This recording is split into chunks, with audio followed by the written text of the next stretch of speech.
In 2026, Southeast Asia stands at a crucial crossroads in terms of military modernization and national defense strategies. Among the most watched regional matchups is the quiet yet impactful rivalry between the Philippines and Malaysia, two countries advancing steadily in their military capabilities. This comparison isn't just about raw numbers. It's about strategy, modernization programs, defense alliances, and technological adaptation, including an increasing focus on mobility, which also brings us to some of the latest armored vehicle and military car updates in both nations. Let's start by examining the overall military size and personnel strength of both countries. As of 2026, the Philippine Armed Forces, AFP, have made notable strides in recruitment, especially through modernization incentives introduced by the Department of National Defense. The total active personnel in the Philippines stands around 150,000, with an additional 130,000 in reserve forces. In contrast, Malaysia's armed forces MAF maintain a slightly leaner yet more technologically sophisticated force with 110,000 active personnel and around 50,000 reserves. Malaysia's strategic approach has been quality over quantity, investing heavily in professional training and upgrading its combat systems.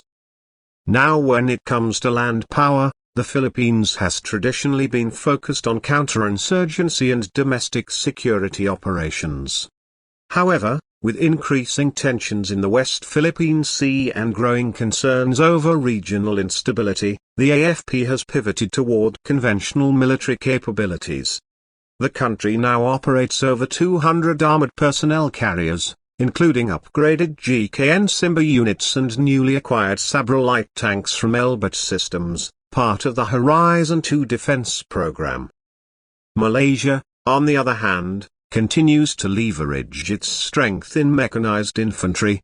The Malaysian Army fields more than 300 armored fighting vehicles, with standout assets like the ACV-300 Adnan, a Turkish-Malaysian collaboration, and the Deftech, unwheeled armored vehicle with multiple variants including command and control, anti-tank, and mortar carrier types. Malaysia's armor fleet is considered more technologically diverse and tactically mobile than its Philippine counterpart. In terms of artillery systems, Malaysia possesses an edge with its advanced G5 towed howitzers and multiple rocket launchers, whereas the Philippines relies more on lighter, mobile artillery like the Soltim 155mm howitzers. However, the AFP is now actively exploring the acquisition of more modern self-propelled systems. A quick update from the military vehicle scene: in early 2026, the Philippines showcased a new prototype of its locally assembled armored tactical vehicle, dubbed Kalasag, which is expected to enter limited production by late 2026. Meanwhile, Malaysia recently unveiled an updated variant with better ride protection and integrated drone launching capabilities, indicating a shift toward hybrid combat tactics. Now shifting gears to air power, the gap becomes more defined. The Philippine Air Force PAF continues its modernization with the recent acquisition of 12 from South Korea and a signed deal with Sweden for the JAS 39 Gripen fighters, expected to begin delivery in late 2026. In addition to this, they've significantly enhanced radar capabilities and ground control systems. Malaysia's Royal Malaysian Air Force MAF, while aging in some areas, maintains a more potent current fleet. They operate flanker fighters, F/Hornets, and have invested in drone technology, such as the Anka UAF and Chinese-made Winglong systems. However, their 2026 challenge remains aircraft modernization, especially as the MAF gradually retires its and delays its new multi-role combat aircraft program due to budget constraints. Looking at naval power, both countries are archipelagic in nature and heavily reliant on maritime strength. The Philippine Navy PN is actively modernizing under the Horizon 3 phase, recently inducting Jose Rizal-class frigates, Showdown patrol boats, and the upcoming submarine acquisition program, where France and South Korea remain top contenders. Malaysia's Royal Malaysian Navy, RMN, maintains a more balanced and mature blue water capability, with frigates, Kedah-class offshore patrol vessels, and submarines already in service. The addition of littoral combat ships LCS under the Bousted Naval Shipyard program, though delayed, still positions Malaysia ahead in underwater warfare and maritime surveillance. One of the major game changers is cyber defense and unmanned systems.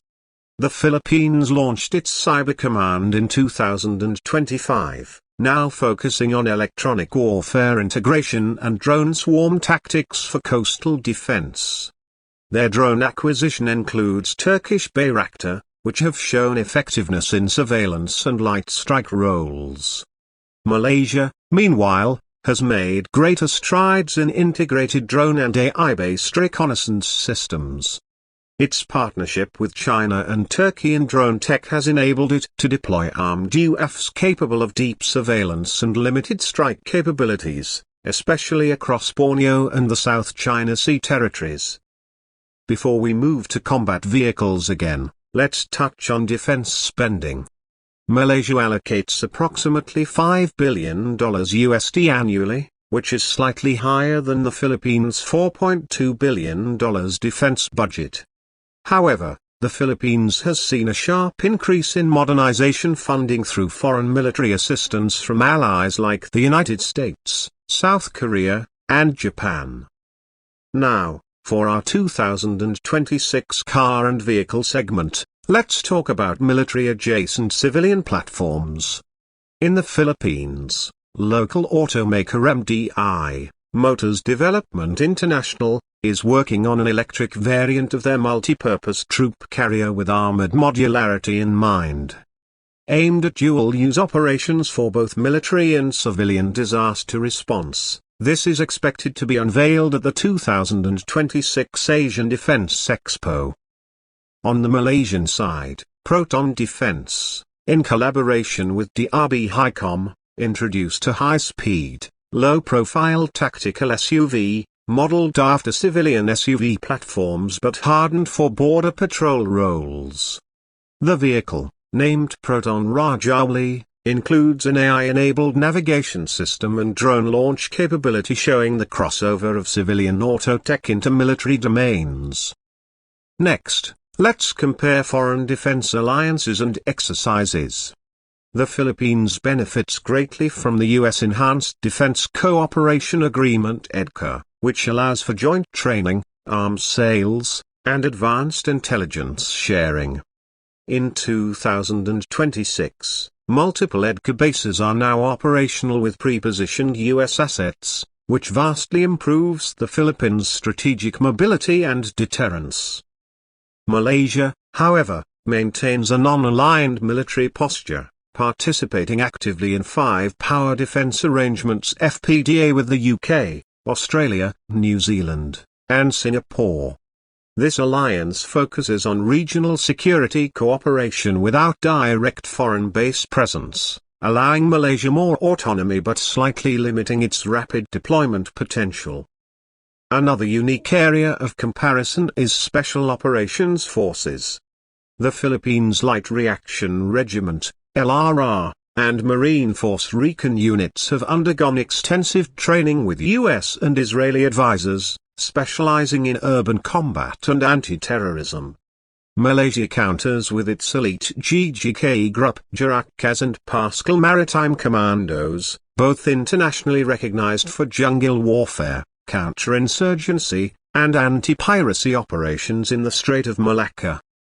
In terms of military innovation and production, Malaysia is ahead.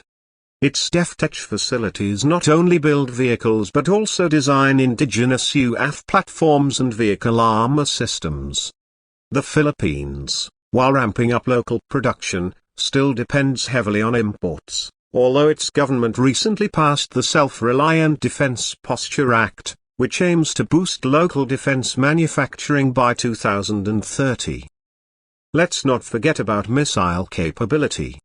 As of 2026, the Philippines has started integrating shore-based missile systems SBMS, including the Indian BrahMos cruise missile platform, providing long-range anti-ship strike capabilities.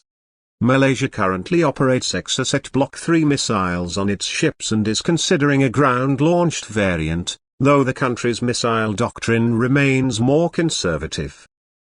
Back on the car side, there's buzz around a combat-ready electric motorcycle project in both countries. These bikes are designed for rapid urban mobility, silent movement, and reconnaissance in difficult terrain. In the Philippines, it's being developed in partnership with South Korean firms, while Malaysia's prototype is being tested in Sabre's Highlands. As we approach the end of this comparison, the picture becomes clearer. In 2026, the Philippines is a rising military force in Southeast Asia, backed by strong foreign alliances, fast-tracking modernization, and growing investment in air and missile defense. Malaysia, meanwhile, holds steady with its technologically superior and better integrated forces, relying on homegrown production, experienced naval command, and special forces that have a strong track record in real combat scenarios.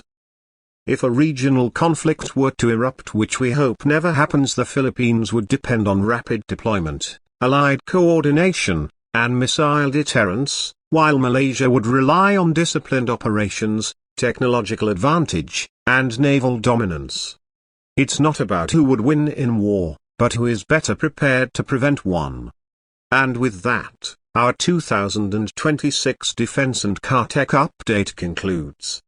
From upgraded armored vehicles to AI-supported battlefield logistics and hybrid tactical cars, both countries are proving that mobility, integration, and adaptability are the future of defense, not just firepower. Stay tuned for more military versus military breakdowns, latest defense vehicle reviews, and in-depth regional analysis.